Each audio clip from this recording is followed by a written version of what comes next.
Exactly. And the final item of business this evening is a members' business debate on motion 18364 in the name of Claire Hawkey on opposition to proposed closure of Cambuslang Job Centre. The debate will be concluded without any questions being put. I'd invite members wishing to participate to press the request to speak buttons, and I call on Claire Hawkey to open the debate around 7 minutes. Ms Hawkey. Thank you, Presiding Officer. In January 2017, I stood up in this chamber to speak in my colleague Bob Doris's debate on proposed job centre closures in the Glasgow region, including of Cambuslang Job Centre in my constituency. After a huge effort from the local community, local organisations, trade unions, activists and elected members, Cambuslang Job Centre was saved. Presiding Officer, 8 years later, communities in my constituency find themselves in exactly the same situation, albeit under a Labour rather than a Tory government in Westminster. The DWP have announced Cambuslang Job Centre is to close, with all services to be relocated to Rutherglen.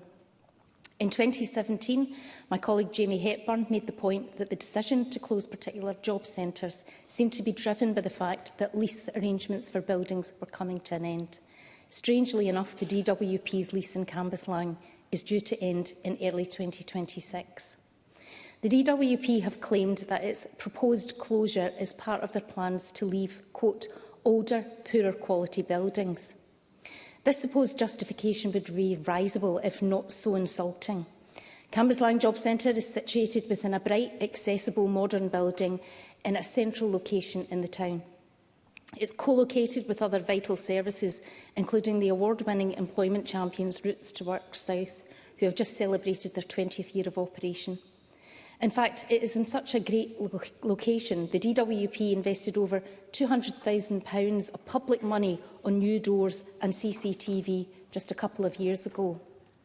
And the DWP rationale simply does not wash with the residents of Cambuslang, and it does not wash with me. Hundreds of local residents have now signed my petition against the closure, with many of them sharing their own stories with me. These are people who would be seriously impacted by any closure, and I'm thankful for their candidness. The stories I've heard time and time again are of fears around accessibility, travel time and the threat of punitive sanctions for being late or missing an appointment. Cambuslang Community Council is a well-kent and well-respected organisation which is rooted in the communities its members serve and knows them inside out. They've been unequivocal in their opposition to any closure, citing the disproportionate impact it would have on vulnerable people and those living in areas of deprivation. And I agree with them entirely. The Community Council are fiercely protective of local services, successfully launching a banking hub in the face of the withdrawal of high street banks, for example, and I commend their continued commitment to Cambuslang. I would also like to put on record my thanks to the many local businesses and shops who have displayed the poster about my campaign and petition. Presiding Officer, in 2017, the previous UK Government said if it would take 20 minutes to a named alternative by public transport, there should be a public consultation on any proposed job centre closure. My constituents in Halfway, Drumsagard or Lightburn would face around a 90-minute walk or at least 30 minutes in public transport to Rutherglen Job Centre. My constituents in Greenleys would face up to a 45-minute journey using public transport. Frankly, it feels like this latest decision has been made by someone who couldn't point to Cambuslang on a map, let alone be bothered to look at the building on Google Maps, download a bus timetable or Google local representatives' names. Because there's been absolutely no consultation whatsoever, either with local communities, service users, elected members, trade unions or DWP employees. At a meeting of South Lanarkshire Council on the 1st of October, the SNP group brought forward a motion which called on the Council to unite in condemning the proposed closure, and I'm delighted to say this motion was passed unanimously, with councillors of all political parties and none coming together to stand up for the community. In 2017, Labour members lined up to condemn the prospect of job centre closures, including in Cambuslang. Anis Sarwar, Pauline McNeill, where are they today? Where are they when a job centre in their region is again under threat? And back then, our Conservative colleague Annie Wells spoke very honestly about her concerns about the proposed consultation process or lack thereof. And I fully appreciate that must have been a politically uncomfortable position for her to take, given that there was a Tory UK government at the time. It's for that reason I would like to commend one local Labour councillor for speaking up for her constituents in the council chamber and for publicly stating, and I'm quoting here, "The evidence that the DWP has given for the relocation definitely does not stack up. There's nothing that stacks up that justifies closing the job centre." I'm deeply concerned that not one of our Labour colleagues have signed my motion, and not one of those Labour colleagues have stayed to listen to this debate. That speaks volumes to my constituents about how much their Labour representatives, their regional Labour representatives, care. And it's disgraceful that there's not been a cheep from the Labour MP on the matter either. Presiding Officer, it's been 11 weeks since I wrote to the UK Government to request an urgent meeting and to relate my constituents' concerns. I've yet to receive a substantive reply, let alone a date for a meeting, and I would ask the Minister if he would write to the DWP to chivvy them along and to make them aware of the fact that my constituents are so concerned about the closure of Cambuslang Job Centre. And I'm not alone. Local Lib Dem and local Labour councillors have also shared that they've not received replies. Perhaps Andrew Weston, the Parliamentary Under-Secretary for State of State for the Work and Pensions Department, who made the announcement in July, has had other important DWP-related matters on his mind. After all, on the 15th of September, he provided an MP with an answer on how many days the Union flag had been flown over DWP buildings. Altogether, the UK Government's behaviour has been nothing short of disgraceful. They have provided a flimsy rationale which does not stand up to any sensible scrutiny. They haven't even matched the last government's extremely low threshold that triggered consultation. They have flat out ignored elected members' requests for meetings and further information. And in the face of increasing pressure from all sides, they have repeated the same worn-out lines in the local and national press. Presiding Officer, I was proud to stand up for Cambuslang Job Centre in 2017, and I'm proud to do so today. I'm proud of the resolve of the local residents, communities, activists and organisations in my constituency who I stood alongside in 2017 and I'm standing alongside today. This motion is about protecting local services, about dignity and respect in relation to how we treat vulnerable groups in our communities. It's about giving my Cambuslang constituents access to a vital service. It's about helping them to access benefits, work and training opportunities. And I will continue to campaign for the DWP and the UK Labour Government to lift the threat of closure of Cambuslang Job Centre and to secure its future. Thank you, Ms Hockey. I now call Annie Wells to be followed by Rona Mackay. Around 4 minutes. Ms Wells. Thank you, Presiding Officer, and I would like to thank Claire Hockey for once again bringing this to the Chamber. It shouldn't have to have been brought again. It should have been dealt with back in 2017, as Ms Hockey said. But I would like to express my concern at the decision to close Cambuslang Job Centre in January 2026. A decision made by the Department of Work and Pensions under the Labour Government in Westminster. This closure is more than just an administrative change. It will have real consequences for people in Cambuslang, people trying to find work and support their families and rebuild their lives. For many in the community, the job centre is not simply a building. It's a vital point of access for advice, for training, opportunities, and for human connection at what can often be one of the most difficult points in someone's life. And by closing this job centre, we are asking vulnerable people, those with disabilities, mobility issues or limited means, to travel significantly further, often over an hour, as we've heard from Ms Hockey, to reach the next nearest centre in Rutherglen. This is not accessibility, Presiding Officer. This is exclusion. This decision was taken without any meaningful consultation, as we've heard, with local residents, councillors or community groups. And that lack of transparency is unacceptable. Local voices do matter. Cambuslang deserves better than decisions made about them without them. Presiding Officer, we have heard all too often that closures like this are about efficiency.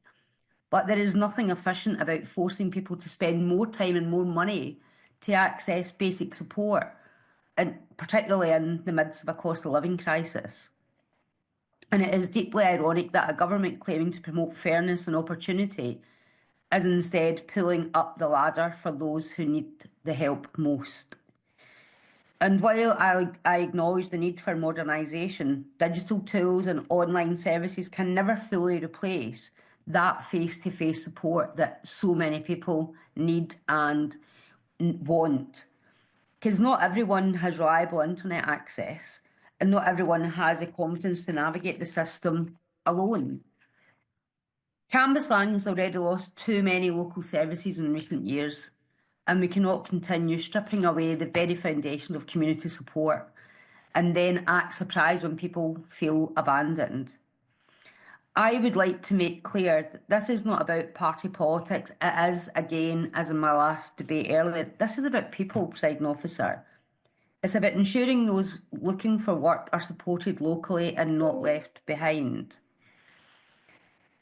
So today I also call on the UK Government to pause this closure, to consult properly with local representatives, service users and employers, and to commit to a full equality and accessibility impact assessment before any final decision is made. Let's listen to the voices of Cambuslang. Let's make decisions with communities, not for them. Because government at every level, Presiding Officer, should be about helping people move forward and not putting more barriers in their way. And once again, I would like to thank my colleague Claire Hawkey for bringing this debate to the Chamber. Thank you, Ms Wells. I now call Rona Mackay. Around 4 minutes. Ms Mackay.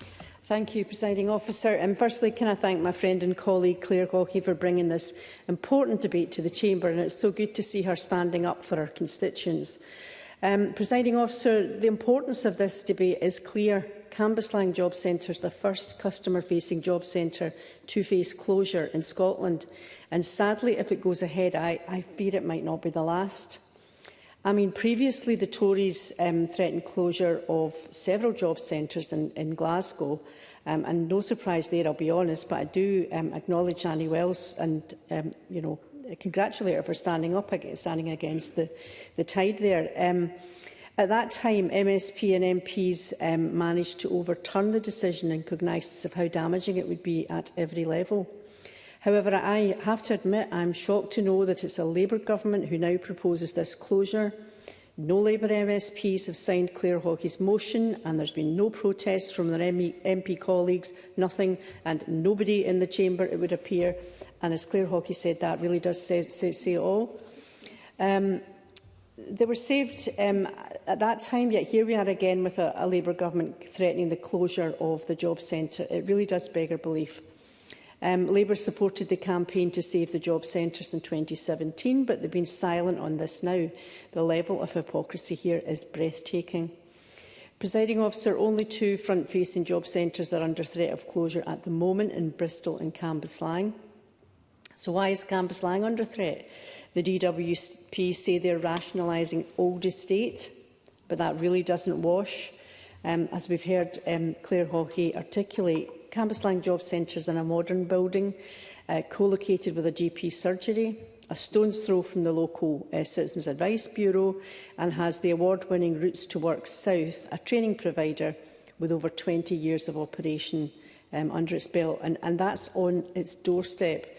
So it couldn't be more ideally located or fit for purpose, which makes a nonsense of the reasons given by the DWP. Presiding Officer, at a time when the UK Government is looking to apparently move more people off disability benefits into employment, and at a time of record high unemployment, withdrawing the local support services which could help people into work is absolutely ludicrous. Where is the sense in that? However, numerous non-public facing DWP offices across the UK have closed, and this could be the start of a callous cost-cutting measure which will affect those seeking help with accessing benefits, training and ultimately employment. At a time when banks are closing in our high streets, post offices are closing, this move seems incredibly callous. I know it would be a huge blow if the job centre in Kirkintilloch in my constituency were to close, but frankly, I now can take nothing for granted. So, Presiding Officer, this government must stop penalising the disadvantaged, people who need support to live a dignified life. They must stop taking services away from them and making their lives even harder. Thank you. Thank you, Ms Mackay. I call on Richard Lockhead to wind up the debate. Minister, around 7 minutes. I start by thanking Claire Hawkey for bringing forward this debate on what's clearly a very important issue, as has been expressed by those members who stayed behind to take part in this debate. And, of course, many of our ministers in the Scottish Government, including myself, share the concerns expressed by members and Claire Hawkey about the closure of Cambuslang Jobs Centre, particularly given the lack of consultation reported with those impacted, not least the people who currently access support provided through the Job Centre. As members have already said, this is not the first time the Cambuslang Job Centre has been earmarked for closure, and community campaigns have previously been successful in ensuring it remains open. And I note Claire Hawkey's comments about the cross-party support locally in her constituency for retaining the Job Centre, albeit, of course, the Labour Party have not turned up or participated in tonight's meeting, which is unfortunate. And, of course, I suspect, as others have said, had it been a different government that was closing a Job Centre, they'd have been queuing up to protest and to speak in this debate as well. This decision certainly risks making it more difficult for people to access the support that DWP provides, and potentially increases the instances of sanctions as a result of additional travel time to attend job centre appointments. This, in turn, is likely to cause disproportionate impact on people who are already experiencing structural barriers to entering and sustaining employment. Travelling further and longer will undoubtedly present more of a challenge to some population groups, not least parents and disabled people. And as Annie Wells again and Claire Hawkey and others have said, the face-to-face contact that some people require, perhaps more than others, is very, very important, and that has to be taken into account. Now, due to the nature of the devolution settlement, the delivery of employability and social security support straddles both the Scottish and UK governments. This closure may have an indirect impact on people's access to devolved employability services in South Lanarkshire, and of course we're therefore disappointed that we were not consulted on this decision as well. In contrast to this closure, the Scottish Government's approach to devolved employability services recognises the importance of place-based delivery.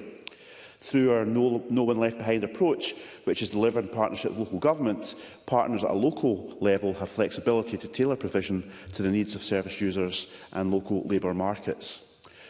So building these meaningful relationships between key workers and people accessing support is seen by government as a very critical aspect of service delivery, and our approach ensures in-person provision can be effectively targeted by local partners to areas of need, utilising a range of expertise across the public, third and private sectors. So the Scottish Government has deliberately taken a different approach to devolved services, with our policies built around the values of dignity and respect and fairness and equality and continuous improvement. And we want these services to be seen as an opportunity, which is why participation remains voluntary. So we have invested £90 million in devolved employability services in 25-26, and this funding ensures that every local authority area in Scotland has an all-age employability offer in place. Our employability investment seeks to balance local flexibility with the assurance that services support delivery of this government's missions to support the economy and eradicate child poverty. So that's why our budget continues to include specific funding to support, for instance, parents to enter employment and increase their earnings, and from 25-26, specific funding to ensure every area has an offer of specialist employability support for disabled people has also been taken forward. This commitment to implement specialist employability support is a good example of Scottish and local government working closely together to target our activity towards significant labour market challenges. Delivery of that specialist employability support has been live in all local authority areas since the 1st of July of this year. Now, ministers have seen first-hand how Scottish Government funding was being utilised by the Local Employability Partnership in South Lanarkshire to support the people of Cambuslang towards and into work. And my predecessor launched the Employability Strategic Plan in September 2024, and he visited our Routes to Work South project, which has supported people into employment in a local cafe, to give an example of the good work that's happening locally as well. That project also considered how its role in the local community could be leveraged to support those furthest from employment and encourage people to engage with the service through a community pantry. So I just want to conclude, Deputy Presiding Officer, by thanking colleagues for bringing this to the attention of the Government and many of the different concerns that are being expressed locally.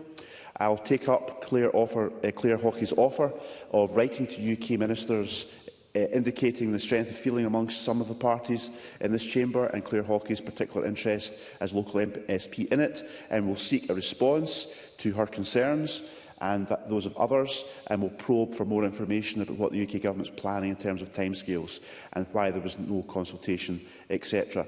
So I congratulate Claire Hockey on bringing this debate to Parliament and commend her on her local campaign supporting the local community as we go forward. Thank you, Minister. That concludes the debate, and I close this meeting of Parliament.